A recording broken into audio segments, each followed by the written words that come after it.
내 자손과 내 자손 사이에 계시리라 하였느니라 하니 다윗은 일어나 떠나고 요나단은 성읍으로 들어가니라. 아멘. 오늘도 이 기도에 오신 여러분들을 주님의 이름으로 축복하고 환영합니다. 네, 벌써 6차 은혜로 기도회인데요, 이번에 이 기도회의 주제가 바로 공동체입니다. 공동체란 운명이나 생활, 목적 등을 같이 아는 두 사람 이상의 조직체를 말합니다. 우리가 사는 세상에는요, 수없이 많은 공동체가 존재합니다. 그리고 우리는 그 많은 공동체 중에 여러 공동체에 속해 있는 것이죠. 태어나면서부터 우리는 가정 공동체에 속하는 것이고요, 학교를 나아가면서 학교 공동체에 속하는 것이고요, 때로는 우리의 취미를 따라, 우리가 좋아하는 운동을 따라 공동체를 만들기도 합니다. 그리고 믿음을 가진 우리는요, 교회의 공동체에 포함되어 있습니다. 교회란 우리 교회 표회처럼요, 하나님의 나라를 이루어가는 신앙 공동체입니다. 근데 이런 공동체의 핵심이 무엇일까 생각해 보면 저는 관계라고 생각합니다. 그냥 사람들이 모여 있다라는 게 중요한 게 아니라 그 모여 있는 사람들이 어떤 관계를 형성하고 있느냐 하는 것이 너무나 중요하다라는 거죠.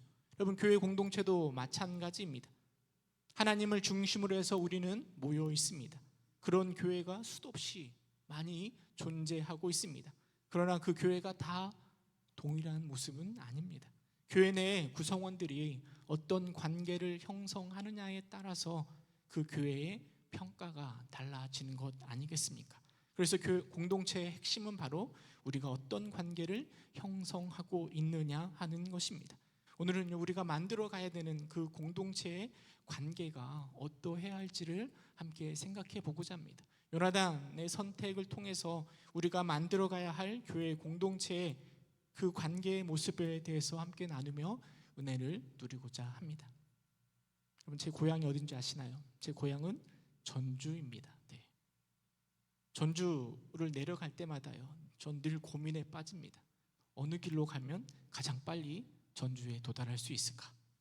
사실 제가 서울에 살 때는요, 그런 고민이 없었거든요. 그냥 경부 타다가 천안 논산 타다가 호남 타면 전주 오거든요. 중간에 국도로 가는 길도 있긴 하지만 저는 그냥 고속도로로 갑니다. 근데 인천에 오고 나서부터는요, 전주로 갈 때마다 길이 너무 많은 거예요. 이게 서해안으로 가야 될지 아니면 평택 또 뭡니까? 어디죠? 시흥 고속도로로 가야 될지 아니면 더 평택 화성으로 가야 될지, 또 이 서해안 타다가 저 천안 논산으로 빠지는 길도 너무 많아가지고요, 갈 때마다 늘 고민이에요. 어느 길이 막히지 않을까? 특별히 이 선택 장애가 있는 저는요, 갈 때마다 내비로 어디가 빠를까 계속 검색합니다. 그러면 아내가 옆에서 엄청 뭐라고 해요. 운전하는 사람이 왜 이렇게 검색하냐, 그냥 내비가 가는 대로 가라, 이렇게 이야기를 하는 거죠. 사실 오늘 제 설교의 핵심이요, 전주까지 가는 가장 빠른 길을 찾는 거랑 조금 비슷합니다. 오늘 제 설교를 통해서 전주까지 가는 가장 빠른 길을 함께 찾아볼 수 있기를 소망합니다. 제가 옛날 얘기 하나를 들려드릴까 하는데요, 바로 토끼와 거북이 이야기입니다. 여러분 잘 알고 계시죠? 토끼와 거북이 이야기. 그런데 그 이야기에 우리가 알고 있지 못하는 내용이 있어서 그 내용을 좀 함께 나누어 보고자 합니다. 여러분, 옛날에 발이 빠른 토끼가 살고 있었습니다. 근데 토끼는요, 그 마음에 품고 있는 사랑하는 동물이 하나 있었습니다. 누굴까요? 네, 거북이였습니다. 토끼는 거북이를 사랑하고 있습니다. 거북이는 모르고 있지만 토끼는 거북이를 너무 사랑했습니다. 누구에게도 알려주지 않는 짝사랑이었죠. 그런데 어느 날 토끼가 거북이를 보면서 마음에 조금 가슴이 아픈 모습이 보였습니다. 거북이가요, 자기가 느리다라는 것을 너무나 자책하고 있는 거예요. 토끼는 어떻게 해서든지 그 거북이에게 자신감을 주고 싶었습니다. 그래서 떠오른 생각이, 토끼가 거북이랑 경주를 해서 발빠른 토끼를 이기면 이 거북이가 자신감이 생기지 않을까, 이런 생각을 하게 된 거예요. 그냥 거북이한테 우리 경주 한번 하자 하면은 안 들어줄 거잖아요. 그래서 토끼가 거북이의 자존심을 건드리며 이야기합니다. 이 느림보 거북아, 나랑 경기 한번 해보지 않을래? 너 따위는 내 상대가 될 수 없지만 말이야 하면서 경기를 제안한 거죠. 화가 난 거북이가 토끼의 말에 수긍해줘서 경주가 시작되었습니다. 이게 경기가 시작되었을 때 토끼의 마음은 굉장히 기뻤습니다. 경기에 져서 거북이에게 자신감을 줄 수 있을 것이라 생각했기 때문입니다. 경기가 시작되었고요. 첫 골인점을 향해서 경주가 시작되었습니다. 거북이는 토끼를 따라갈 수가 없죠. 토끼는 어느새 저만치 막 뛰어가고 있는데요, 머릿속에는 이 생각만 있는 거예요. 혹시 거북이가 중간에 포기하면 어떡하지? 중간에 따라오지 않고 그냥 포기해버리면 어떡하지? 이런 생각만, 거북이 생각만 하면서 앞질러 가고 있습니다. 차이가 너무 많이 나니까요, 토끼는 거북이를 기다리기로 했습니다. 저 멀리 거북이가 보이는데요, 가만히 눈 뜨고 기다리냐니까 뻘쭘하잖아요. 그래서 옆에서 자는 척을 했습니다. 자는 척을 하면서요, 토끼는 이렇게 생각했습니다. 거북이가 나를 깨워주고 같이 결승점을 지나가면 얼마나 좋을까, 이 생각을 하고 있었는데요, 그 결과는 여러분 잘 알고 계시죠? 거북이는 토끼를 추월해서 경기에서 이겼습니다. 그렇지만 우리가 잠든 척 누워 있었던 토끼의 눈물은 잘 알지 못하는 것 아니겠습니까? 경주가 끝나고요, 거북이는 근명과 성실의 상징이 되었고요, 반면에 토끼는 경솔과 자만으로, 그 자만하다라는 낙인이 찍혀 버렸습니다. 지금까지도 사람들은 진실을 잘 모른 채 성실한 거북이하고 경솔한 토끼를 비교하며 이야기합니다. 그러나 토끼는 절대 진실을 말하지 않습니다. 왜냐하면 거북이가 자신감을 가질 수 있기를 너무나 바라고 있었기 때문입니다. 여러분, 성경에 보면 토끼처럼 이렇게 바보스러운 사람이 등장합니다. 그 사람이 누군가 하면은요, 여러분 한번 맞춰보세요. 너무나 잘생긴 사람입니다. 이스라엘의 초대왕의 아들로서 이제 곧 왕이 될 사람입니다. 사실 초대왕 사울이 좀 이상해졌거든요. 그를 대신할 만한 주목받고 있는 인물로서 사람들의 관심을 받고 있습니다. 그 사람의 이름은 바로 요나단입니다. 여러분, 요나단 하면 또 떠오르는 인물 누가 있을까요? 다윗. 여러분, 다윗과 요나단 하면 바로 이 우정의 대명사로 우리가 잘 알고 있지 않습니까? 성경에 보면 요나단과 다윗은 처음 보는 순간부터 서로 호감을 가지고 좋은 관계를 맺었던 것 같습니다. 사무엘상 18장 1절을 보면요, 다윗이 사울에게 말하기를 마침에 요나단의 마음이 다윗의 마음과 하나가 되어 요나단이 그를 자기 생명과 같이 사랑하느니라 라고 성경은 말하고 있습니다. 그냥 보면 무조건 좋은 사람 있잖아요. 호감이 가는 사람 있잖아요. 다윗과 요나단의 관계가 그랬던 것 같습니다. 또 요나단 하면 떠오르는 사람이 한 명 더 있죠. 그의 아버지 사울입니다. 여러분, 사울이 물론 나중에는 좀 그랬지만 처음 왕이 될 때는요, 굉장히 순수하고 굉장히 겸손한 왕이었습니다. 생긴 것도 너무나 잘생겼고 키도 굉장히 큰 왕이었습니다. 물론 성경에 기록되어 있지는 않지만 제가 상상할 때요, 요나단이 그 아버지인 사울을 굉장히 어렸을 때는 좋아하지 않았을까. 왕이었고 잘생기고 뭐 이런 것들을 잘하는 그 아버지를 보면서 굉장히 따르고 좋아하지 않았을까 하는 생각이 듭니다.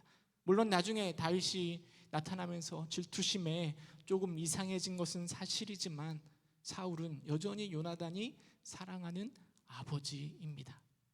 요나단에게 있어서요, 너무나 사랑하는 친구 다윗이고요, 그리고 너무나 존경하는 아버지가 있습니다. 근데 문제는 다윗과 사울의 관계가 문제입니다. 요나단이 두 사람을 사랑하는 것처럼 서로 사랑하면 정말 좋겠지만 요나단과 사울의 관계는 결코 그렇지 않습니다. 특별히 사울은 다윗을 증오합니다. 자신의 왕의 자리를 위협하는, 자신보다 더 사람에게 인기가 있는 다윗을 사울은 용납할 수가 없습니다.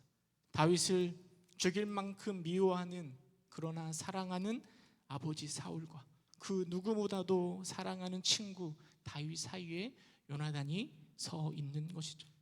19장에 보면은요, 사무엘상 19장에 보면 다윗을 죽이려고 말했던 사울을 요나단이 설득하며 말하는 내용들이 있습니다. 블레셋과 싸워서 이스라엘을 구한 것이 다윗인데 왜 다윗을 죽이려고 하십니까? 요나단이 사울을 설득합니다. 그리고 사울이 요나단의 말을 듣고 그의 마음에 움직였습니다. 사무엘상 19장 6절에 보면 사울이 요나단의 말을 듣고 맹세하여 아버지께서 살아계심을 두고 맹세하거니와 그가 죽임을 당하지 아니하리라, 이렇게 이야기했습니다. 근데 이것도 잠시뿐이죠. 다시 다윗이 전쟁에서 승리하자 사울은 다윗을 죽이려고 합니다. 다윗은 계속해서 사울로부터 생명의 위협을 받게 되고 결국은 요나단을 찾아가 도움을 요청합니다. 그 내용이 바로 본문 20장의 내용입니다. 여러분, 사울에게 살인의 위협을 받고 있는 다윗이 요나단에게 찾아왔을 때 만약에 여러분들이 요나단이라고 하면 어떻게 하시겠습니까? 왕권을 지키려는 사울 편에 서시겠습니까? 아니면 권력의 희생양이 되고 있는 친구 다윗 편에 서시겠습니까? 여러분들이 그 상황이라면 어느 쪽을 선택하시겠습니까? 우리가 잘 알다시피 요나단은 우정을 선택했습니다. 그러나 그것을 가지고요, 요나단이 가족을 버리고 친구를 선택했다라고 말할 필요는 없는 것 같습니다. 정확하게 말하면 우정을 선택했기보다는 요나단은 하나님 앞에서 선한 일, 하나님 앞에서 옳은 일을 선택한 것이죠. 본문 20장의 내용을 살펴보면 요나단은요, 먼저 죽음 가운데, 죽음 때문에 두려워 떨고 있는 다윗을 안정시킵니다. 그리고 다윗에게 약속합니다. 내가 궁에 들어가서 사울의 진심이 어떠한지 살펴보고 다윗 내가 어떻게 해야 될지 내가 알려주겠다라고 약속한 거죠. 활을 쏘아서 그 화살을 주우려고 할 때요, 화살이 이쪽에 있다라고 이야기하면 네가 돌아오는 것이고, 화살이 저쪽에 있다, 저 앞으로 가라라고 이야기하면 너는 도망치라라는 신호를 주겠다라는 것이죠. 요나단이 사울의 진심을 살펴봤는데요, 이미 사울의 마음은 굳어져 있습니다. 다윗의 편을 드는 요나단에게 창을 던질 정도로 사울의 마음이 강팍해져 있는 것이죠. 그래서 약속대로 활을 쏘고요, 활을 줍는 아이에게 활이 내 앞쪽에 있다라고 이야기하면서 다윗이 도망칠 수 있도록 해주었습니다. 요나단이 다윗 약속한 대로 다윗이 어떻게 해야 할지를 분명하게 가르쳐 주고 있는 것이죠. 그리고 다윗과 요나단의 마지막 모습이 20장 41절에 기록되어 있습니다. 우리 함께 읽어보도록 하겠습니다. 사무엘상 20장 41절 시작. 아이가 가매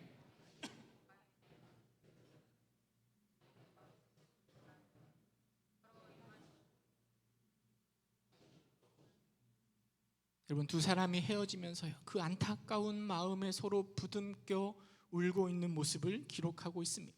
가장 사랑하는 친구이지만 서로 원수가 될 수밖에 없는 처량한 신세 속에서요, 서로 울고 있는 것입니다.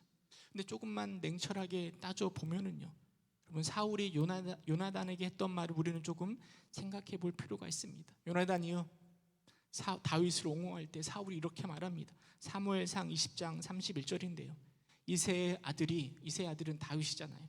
다윗이 이 땅에 사는 동안에 너 요나단, 너의 나라는 든든히 서지 못하리라. 그런즉 이제 사람을 보내어 그를 다윗을 내게로 끌어오라. 그는 죽어야 할 자이니라 한지라 라고 사울이 요나단에게 말하고 있습니다. 여러분, 세상의 눈으로 보면 다윗은 요나단의 적인 것이죠. 왕의 자리를 오르기 위해서 형제도 가족도 죽이는 것이 세상의 이치인데요, 지금 어찌 보면 민심이 지금 요나단에서 다윗에게로 넘어가고 있는 시점 아닙니까? 사울의 지나친 반응은 당연한 것일지도 모르겠습니다.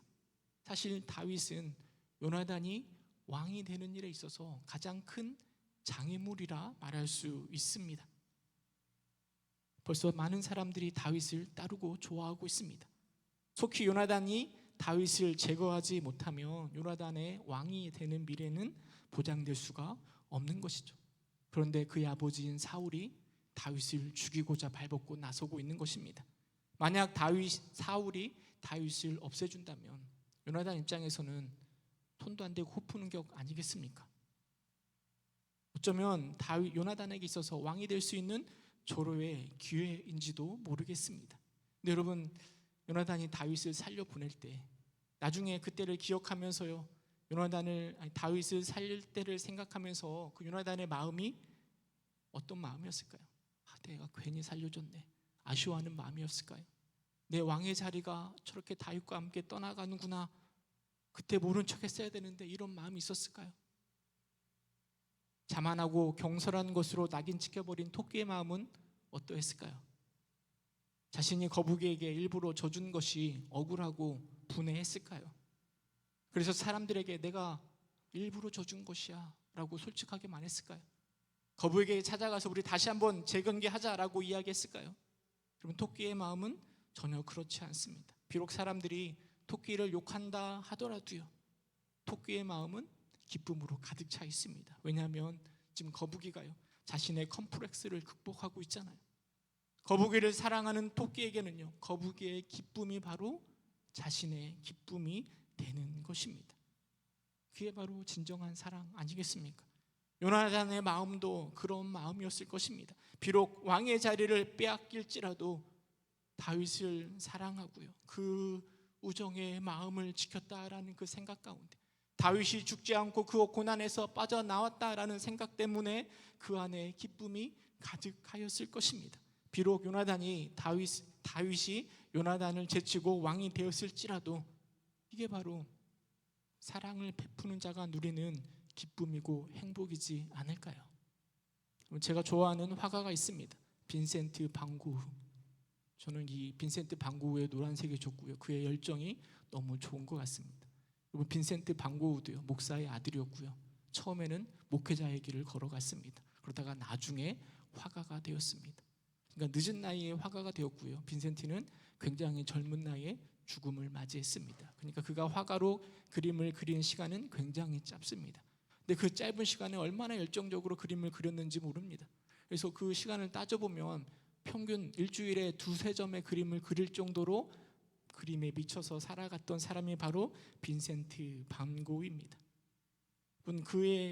지금 그의 그림은요, 굉장히 유명하고요, 인정받는 화가로 우리에게 알려져 있습니다. 그가 그린 그림의 가격은요, 여러분, 어마어마합니다. 최근에 경매에 나온 그림 중에 하나가요, 무슨 의사를 그린 그림인데요, 그 그림 한 점이 얼마인 줄 아십니까? 그럼 1,600억이래요. 그림 한 점이요. 그게 이제 만약에 해바라기가 팔리면 그것보다 훨씬 더 비싼 가격이라고 하더라고요. 그만큼 고흐의 그림이 인정받고 있습니다. 그런데 고흐가 살았을 때는요, 겨우 한 점만 팔 정도로 그의 그림은 인정받지 못했습니다. 그래서 그는 늘 가난했고요, 늘 정신병과 싸우며 그림을 그렸습니다. 물감을 살 돈도 없어서요, 그림을 때로는 연필로만 그리기도 했습니다. 그런데 그런 고흐가 끝까지 그림을 그릴 수 있었던 건 그를 도와주었던 동생 테오가 있었기 때문입니다. 테오는요, 화랑의 점원으로 화랑을 운영하면서요, 형 고흐를 끝까지 보살펴 주었습니다. 자신의 그림의 한계 때문에 좌절하는 형을 위로해 주었고요, 물질이 없어서 힘들어하는 그에게 매달 얼마씩의 돈을 후원해 주었습니다. 우리는 두 형제가 평생에 나눈 그 사랑을요, 그들이 나눈 편지를 통해서 알고 있죠. 고흐가 죽고 나서요, 6개월 후에 이 동생 테오도 알려지지 않는 병으로 세상을 떠났다고 합니다. 두 형제가 지금은 프랑스 한 시골 마을에 나란히 묻혀 있다라고 합니다. 아무도 인정해 주지 않는 고흐를 테오는 끝까지 보살펴 주었습니다. 만약에 테오가 없었다면 우리는 그 해바라기 작품을 만나볼 수 없었을 것입니다. 그 열정, 고흐의 열정도 만나보지 못했을 것입니다. 고흐가 세상에 나오게 된 것은 전적으로 동생 테오의 사랑 때문입니다. 여러분, 세상 사람 중에서도요, 고흐처럼 누군가의 사랑을 받지 못하면 세상에 나오지 못하고 묻혀버릴 많은 사람들이 있습니다. 숨겨진 그들의 능력을 발휘하고 돋보이게 하는 것은 바로 사랑으로 맺어진 관계입니다.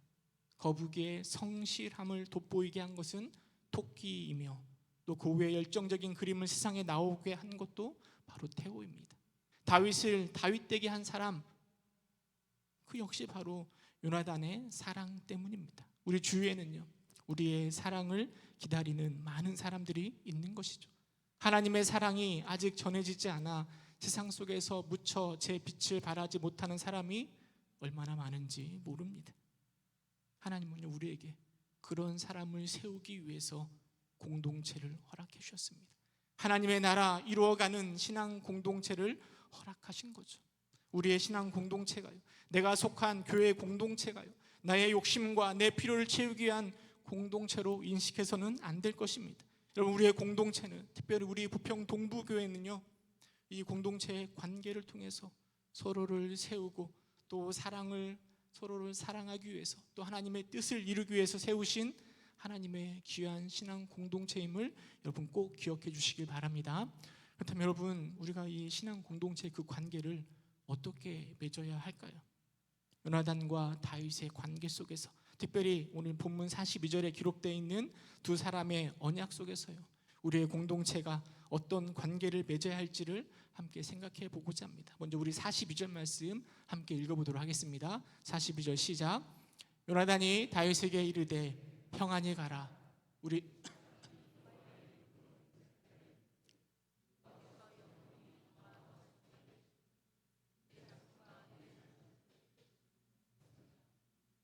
다윗은 일어나 떠나고 요나단은 성읍으로 들어가니라. 오늘 본문에 기록되어 있는 이 말씀 속에서요, 우리가 공동체 가운데 어떤 관계를 맺어야 될지 한 3가지 정도만 함께 생각해 보고자 합니다. 먼저 여러분, 우리 공동체의 관계는요, 하나님이 계시는 공동체여야 하는 거죠. 42절에 보면 여호와의 이름으로 맹세하여 이르기를 여호와께서 영원히 너와 나 사이에 계시고 라고 말하고 있습니다. 우리의 공동체 역시요, 비록 믿는 사람과 믿는 사람들의 관계 속에서 형성된 공동체이지만, 그러나 두 사람만 존재하는 것이 아니라 그 관계 안에 반드시 또 영원히 하나님이 함께 하시는 것입니다. 여러분, 여호와 하나님이 우리 관계 속에 함께 하신다는 것은요, 우리의 관계 속에서 가장 중요시 또는 우선시 되는 것이 바로 하나님이라는 것을 말해주고 있습니다.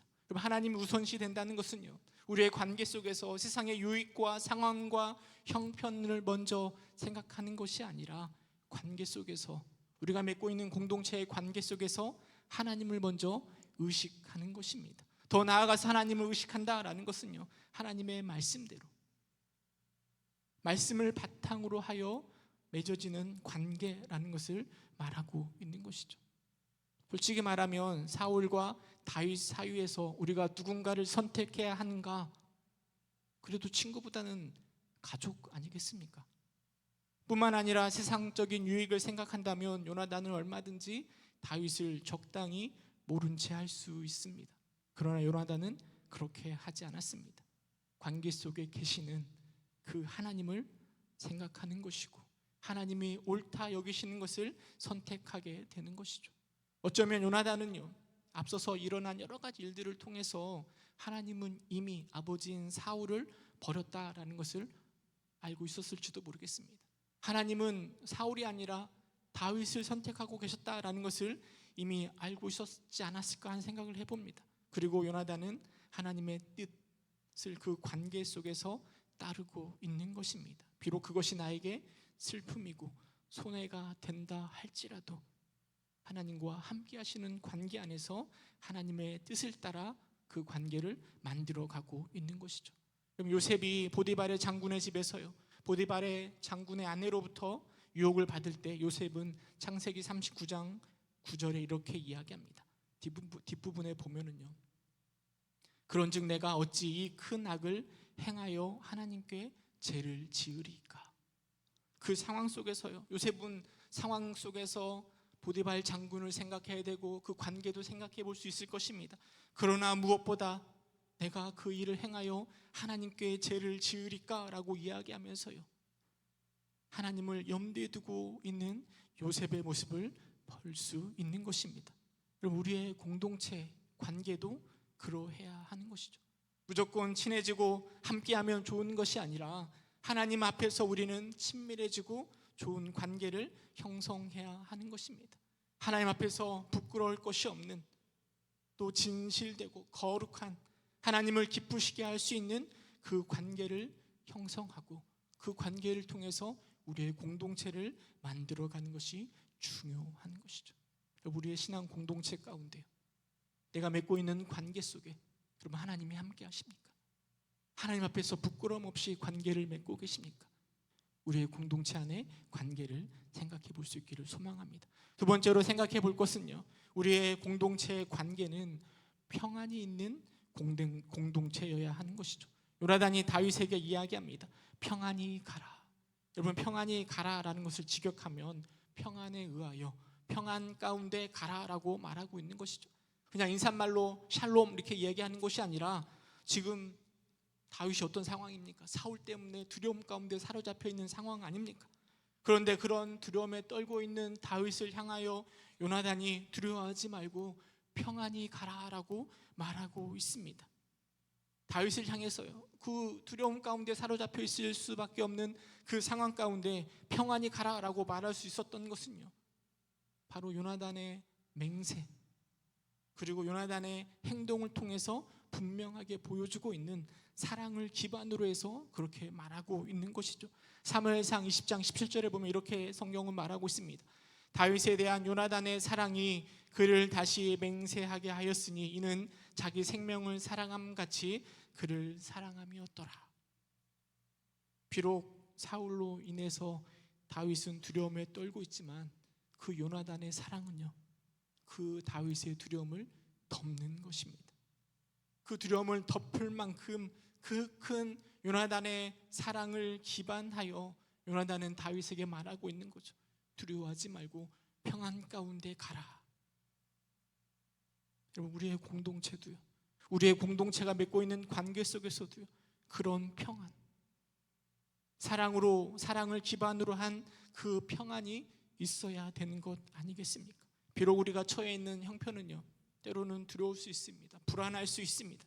그런데 우리가 공동체 안에 있으면, 관계 안에 있으면 평안을 누릴 수 있는 거죠.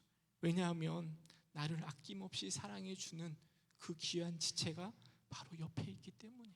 공동체 안에 요나단이 다윗을 사랑하는 것처럼 그렇게 사랑해 주는 지체가 옆에 있기 때문에 우리는 공동체 안에서 평안을 누릴 수 있는 것 아니겠습니까? 요나단의 이런 고백은요, 다윗에게 정말 큰 위로가 되었을 것입니다. 그 두려움의 순간에 요나단의 고백으로 인해서 평안을 누렸을 것입니다. 상황이 바뀌어서 사울의 마음이 변해서 평안함을 누리는 것이 아니라 그 요나단이 바로 옆에 있기 때문에 평안을 누리는 것이죠. 우리의 공동체의 관계가 그런 모습이길 소망합니다. 우리가 속해 있는 교회 공동체, 구역이 있고요, 부서가 있고요, 전도회가 있고요, 교회 안에 많은 맺어진 관계를 통해서 여러분, 우리가 그런 서로 사랑을 기반으로 하여서 평안을 누릴 수 있는 그런 관계 공동체를 맺어갈 수 있기를 간절히 소망합니다. 그런 때는 우리의 사랑이 부족할 수 있습니다. 내가 주는 사랑으로 저 사람이 평안을 누릴 수 있을까? 그런 생각이 든다라면 여러분, 내가 주는 사랑이 아니라 그리스도의 사랑으로 평안을 줄 수 있기를 소망합니다. 요한복음에 보면 이렇게 이야기합니다. 평안을 너에게 끼치노니 곧 나의 평안을 너희에게 주노라. 내가 너희에게 주는 것이 세상에 주는 것과 같지 아니하니라. 예수님이 주시는 평안이 내게 가득하면요, 우리 공동체 안에 그 평안을 함께 나눌 수 있는 거죠. 우리의 사랑도 마찬가지입니다. 우리의 사랑이 부족하다면 예수님의 사랑으로 가득 채워주시기 바랍니다. 그러면 그 사랑이요, 우리 공동체 안에 평안을 가져다 줄 것입니다. 주님 안에서 서로 사랑함으로 서로에게 평안을 줄 수 있는 우리 공동체, 교회 공동체가 될 수 있기를 주님의 이름으로 축원합니다. 여러분, 세 번째로 생각해 볼 수 있는 공동체의 관계는요, 세워주는 공동체입니다. 지금 다윗은요, 인생 최고의 어려움 속에 있습니다. 다윗은 지금 분노와 두려움에 사로잡혀 있습니다. 그런데 요나단은요, 그런 다윗을 달래주고 있고 세워주고 있습니다. 다윗 스스로도요, 요나단이 자신을 얼마나 말도 안 되게 세워주고 있는가를 분명하게 느끼고 있었을 것입니다. 만약에 그 상황 속에서 요나단이 없었다면 여러분, 다윗이 어떻게 되었을까요?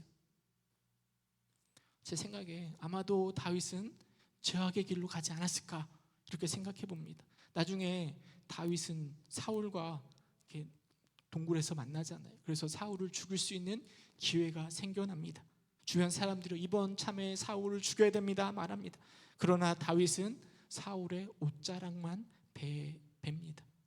그리고는 여호와가 기름 부음 받은 자를 내가 칠 수 없다라고 고백하면서 사울을 세워줍니다. 저는 이것이 가능했던 것은요, 다윗이 요나단으로 하여금 그런 세움을 받았기 때문이라 생각되어집니다. 나중에 왕이 된 다윗은요, 요나단과의 언약을 기억합니다. 너와 나 사이에 계시고 내 자손과 내 자손 사이에 계시리라 라고 얘기했던 그 언약. 그래서 다윗은요, 요나단의 자손, 요나단의 아들 누구죠? 무비보셋을 기억합니다. 그리고 그를 세워주는 거죠. 무비보셋은요, 다리를 저는 자였습니다. 왕의 아들 가족이었지만 모든 것을 다 잃어버리고 아무것도 가진 것이 없는 자였습니다. 다윗이 무비보셋을 찾는다고 했을 때 무비보셋은 아마도 내가 이제 다윗에게 죽을 것이다 라고 생각했을 것입니다. 하지만 다윗은 그를 향하여서 이렇게 이야기합니다. 사무엘하 9장 7절. 다윗이 그에게 이르되 무비보셋에게 말하는 것입니다. 두려워하지 말라. 내가 반드시 내 아버지 요나단으로 말미암아 내게 은총을 베풀리라. 내가 내 할아버지 사울의 모든 밭을 다 내게 도로 주겠고 또 너는 항상 내 상에서 떡을 먹을지니라 라고 다윗이 말하고 있습니다. 요나단이 다윗을 그 어려운 상황 속에서 세워준 것처럼 다윗은 다시 요나단의 가문을 세워주고 있는 것입니다. 무비보셋을 마치 자신의 아들처럼 대해주고 있는 모습이 성경에 기록되어 있습니다. 여러분, 우리 교회 공동체의 모습, 관계가 그러해야 되는 것 아니겠습니까? 세상 사람들은 서로 밟고 일어서려고 하는 그런 모습 가운데 있지만 우리의 공동체는요, 서로를 세워주고 세워주는 공동체여야 되는 것이죠. 나 혼자만 잘 믿고 잘 되는 것이 중요한 게 아니라 우리는 함께 예수를 잘 믿어야 되는 거죠. 이를 위해서 우리 하나님은 우리에게 교회 공동체를 허락하신 것 아니겠습니까? 여러분, 내가 속해 있는, 여러분들이 속해 있는 우리 부평 동부교회가 그런 공동체 될 수 있기를 소망합니다. 하나님이 함께 하시고 서로 사랑하며 서로에게 평안을 끼칠 수 있는, 그리고 서로를 세워줄 수 있는 그런 교회가 될 수 있기를 주님의 이름으로 축원합니다. 제가 높아심에서 한 가지만 더 말씀드리면요, 여러분, 내가 항상 다윗일 필요는 없습니다. 교회 안에서요, 요나단처럼 나를 섬겨줄 사람 어디 없나 이런 생각하지 마시고요, 제발 다윗처럼 내 사랑을 필요로 하는 사람이 누가 있는가 찾아보시기 바랍니다. 그래서 그 사람에게 다가가서요, 요나단처럼 그런 관계를 맺어줄 수 있기를 간절히 소망합니다. 말씀을 맺도록 하겠습니다. 여러분, 전주까지 가는 가장 빠른 길 어떤 길일까요?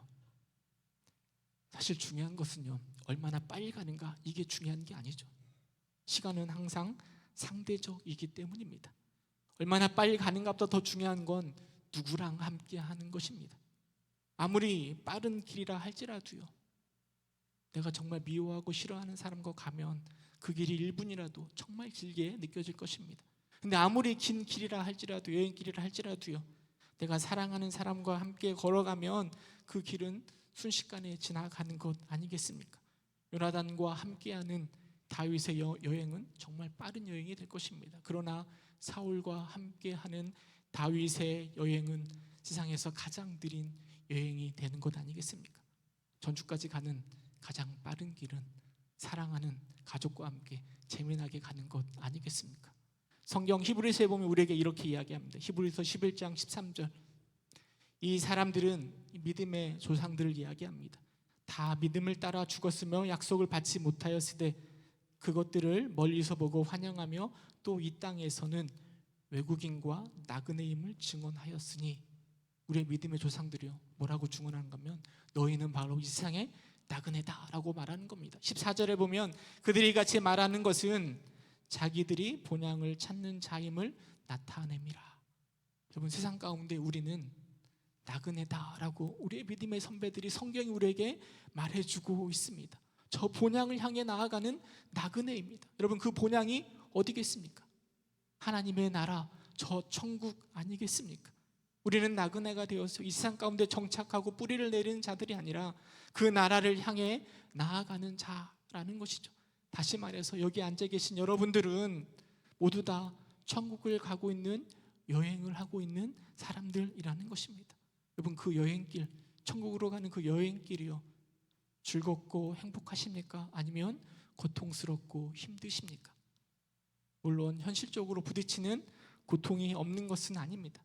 하지만 그 길을 누구랑 가느냐에 따라서 그 길이 빠르고 즐거울 수도 있고요, 또 때로는 그 길이 느리고 괴롭게 느껴질 수도 있는 것이죠. 여러분, 하나님은요, 그 길을 걸어가는 그 과정 가운데 우리에게 공동체를 허락해 주셨습니다.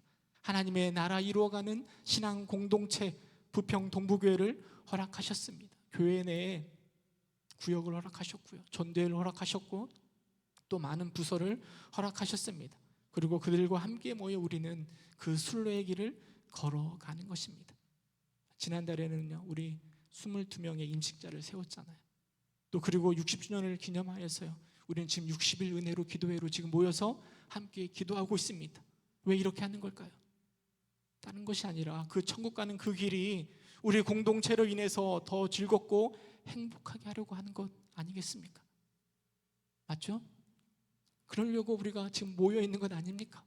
옆에 있는 사람에게 한번 이야기해 줬으면 좋겠습니다. 당신 때문에 천국 가는 그 길이 즐겁고 행복합니다. 너무 긴가요? 네. 네. 네. 우리가 그것 때문에 이 자리에 모여 있는 건 아닙니까? 나만 잘 믿고 천국 가려고 하는 게 아니라 함께 걸어가면서 함께 기쁘고 즐겁게 그 길로 가려고 그렇게 모여 있는 것 아니겠습니까? 공동체 내에서요. 때로는 다윗과 같은 유능한 사람들도 필요하겠죠. 그러나 우리에게 정말 더 필요한 것은 다윗과 같은 왕이 아니라 어쩌면 요나단처럼 다윗을 섬길 수 있는 그 사람, 거북이를 사랑한 토끼처럼, 고울을 세워주었던 태호처럼 사랑하고 세워주고 다른 사람들 앞에 헌신할 줄 아는 그 사람이 더 많이 필요한 것 아니겠습니까? 공동체 내에서 나를 세워주는 누군가를 기대하기보다는요, 우리가 누구를 세울까 고민하시기 바랍니다. 그리고 그 요나단의 그 사랑의 눈길로 주변에 있는 사람들을 바라봐 주시기 바랍니다. 그리고 늘 사랑한다 고백하시길 바랍니다. 그러면 사랑은 말로 하는 게 아니라 뭘로 하는 거죠? 행동으로 하는 것 아니겠습니까? 우리가 서로 진실함으로 이렇게 사랑함으로요, 천국 가는 그 여행길을 가장 빠르고 행복한 길로 만들 수 있는 우리 부평 동부교회가 될 수 있기를 주님의 이름으로 축원합니다. 우리 함께 그 마음을 담아서 함께 찬양했으면 좋겠습니다. 주님의 사랑이 이곳에 가득하기를 함께 찬양하면서요, 우리가 주님 안에서 한 몸 된 공동체임을 함께 고백하도록 하겠습니다.